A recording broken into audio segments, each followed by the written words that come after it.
Hello, my ghouls and goblins. Why am I in such a good mood? Well, probably because it's still Halloween season and I make scary YouTube videos. This is like my spooky Christmas. My Halloween tradition is getting way too many Reese's cups and watching scary movies all night long. I don't need to tell you how good Reese's are, but I am happy to share with you my list of Halloween classics. So let's dive on in for the top 5 scariest movies that will give you nightmares. Now, a lot of these are classics you've definitely heard of, but it's my list and I make the rules. What's the Halloween movie you've got to watch every Halloween? Let me know right down below in the comments section. Number 5, Texas Chainsaw Massacre. A good tagline can really sell your movie, you know? In space, no one can hear you scream. You'll believe a man can fly. Absolute classics. In my opinion, there's few that go harder than the original Texas Chainsaw Massacre's bold proclamation and threat: who will survive and what will be left of them. The original Texas Chainsaw is a legend of horror, practically kickstarting slasher movies altogether. While there's a whole other discussion to be had about what could be considered the first true slasher movie, there's no denying that Chainsaw wrote the rulebook. Hulking monsters in a mask, a screaming final girl, Texas Chainsaw was writing the rules years before Michael Myers was chasing Jamie Lee. Texas Chainsaw is the classic slasher premise. A group of hapless young fools all fall victim to the kind of horrors that only exist in our worst nightmares. The Sawyer clan are a family of deranged hillbillies living in rural Texas who believe in using every part of the meat they hunt for their chili. They're not really interested in beef though. It's almost got a bit of a misleading name. You hear Texas Chainsaw Massacre and you imagine a sea of corn syrup, blood, and special effects that'll leave you needing a barf bag. And hey, don't worry.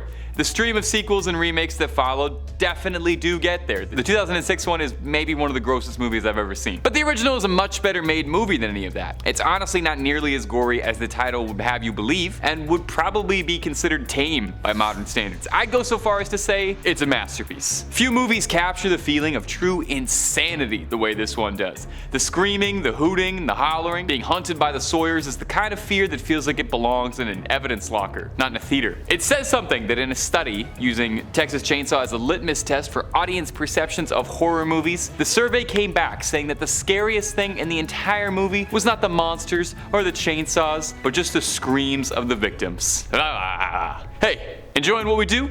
We'd love if you toss a subscribe our way for more scary content every single day. Number 4, Sinister. Now, I normally don't like to bring science into a discussion about horror movies or about ghosts, but a recent 2020 study involving attaching heart monitors to viewers and making them watch horror movies while researchers tracked their heart rates apparently revealed Sinister to be the scariest movie of all time. Medically speaking, proof is in the pudding, or the heart rate. To be completely honest, I definitely see where they're coming from. I didn't need any sort of medical equipment to tell you I found Sinister downright terrifying. Sinister at first seems like it's going to be a pretty run-of-the-mill, corny ghost house movie, but after about 15 minutes my worries were put to bed and instead replaced by nightmares. A struggling true crime writer, played by a personal favorite, Mr. Ethan Hawke, moves into a house knowingly that was host to a series of grisly, horrifying rituals to some dark god. Hey, in this economy, you gotta take whatever deals you can. He moves in hoping that getting close to the scene of the crime will inspire his writings, and it sort of does, in a way, because he finds a series of films in the attic all showcasing the brutal things that have happened in his new home. And it does not take long before our would-be writer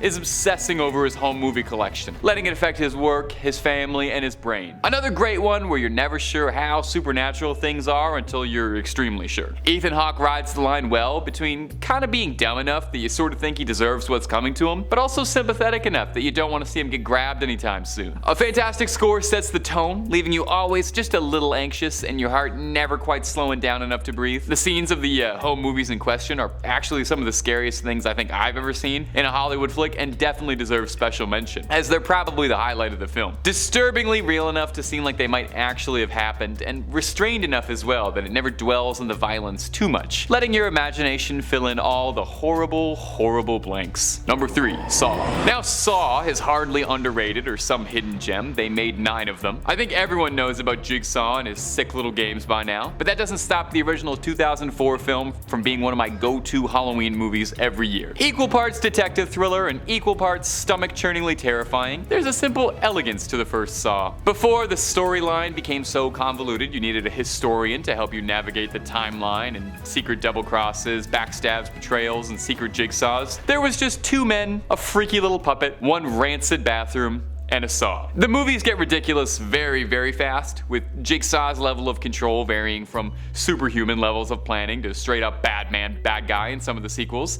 And the first is like that too, but there's something so terrifyingly real about the first one, you know? It feels like the worst intrusive thought you could ever have. Imagine someone had been stalking you, making a list of your wrongdoings, and wanted to test if you truly appreciated your life, if you'd be willing to fight for it. As a kid, even though I knew he was a fictional character played by a guy who's actually pretty nice in real life, I was terrified that one day I would wake up chained to a radiator, hear that hiss and crackle of the TV static, and see that evil little puppet grinning up at me. The first movie cuts all the fat, pun intended, and gets in good as you watch Jigsaw's two victims descend to madness at a breakneck pace when they realizes the consequences are more dire than they could have ever assumed, and there isn't a way for either of these men to leave in one piece. It's gross, it's lowbrow, it is absolutely edge of your seat horrifying. I think the first one has one of the most off-putting atmospheres I've ever seen in a horror movie. Every inch of that set just looks like it was abhorrently rancid. It looks like it's not even safe to be breathing in there. It just feels jagged and sticky, you know? Like you gotta take a shower after watching. Number 2, Hereditary. Now, it would not be a scariest horror movie list without Hereditary. Hereditary, to date, is the only movie I thought, hey, I might have to walk out of this because I genuinely don't think I can take what's happening. Now, the more likely scenario is that I'm a massive wimp, but the other very likely possibility is that this movie is just gut-wrenchingly terrifying. Hereditary tells us the story of a doomed family seeking to uncover and hopefully break the generational curse placed on them as a gift from their passing matriarch, who seems to have been up to some shadier business than anyone could have known. After a heinously tragic accident, the family finds themselves descending into a web of madness, distrust, and fear. Hereditary is probably one of the scariest movies I've ever seen, and there's barely so much as a jump scare. There's very little in the ways of ghouls, goblins, or ghosts in this one, just itchy fear. That fear of being unable to protect your family, watching it all fall apart, and the age-old fear of wondering if perhaps you've got some sort of ancient, unavoidable satanic curse placed on you and your family.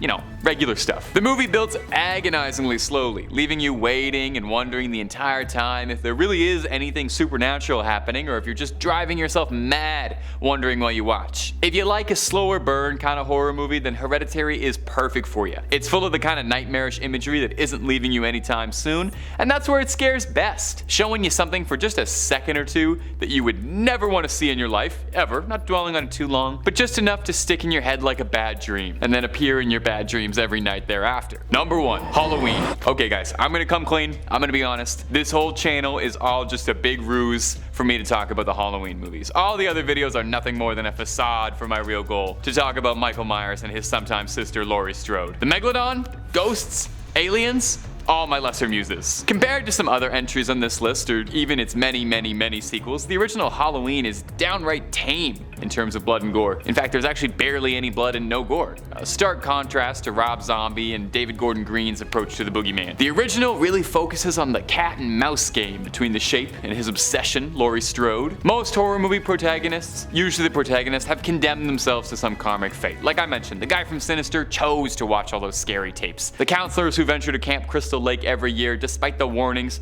it makes us, the audience, not really feel bad for what's about to happen to them because we know they sealed their doom. But Laurie Strode is a completely innocent bystander to all of it, who just has the unfortunate stroke of bad luck of just happening to be the wrong person standing in the wrong place when Michael sets his eyes on her, spurring a 4-decade-long obsession. That terrifying implication that it could happen to anyone, that the boogeyman could be behind you at any time, making you his next victim solely because you were in the way. Some horror movies from the 70s and 80s start to show their age, but masterful film work like Halloween doesn't. The way the camera lingers on Michael with that haunting synth soundtrack still riles me up to this day. That tension in the air when Michael starts to go after Laurie's friends, first disguising himself in that ghost sheet.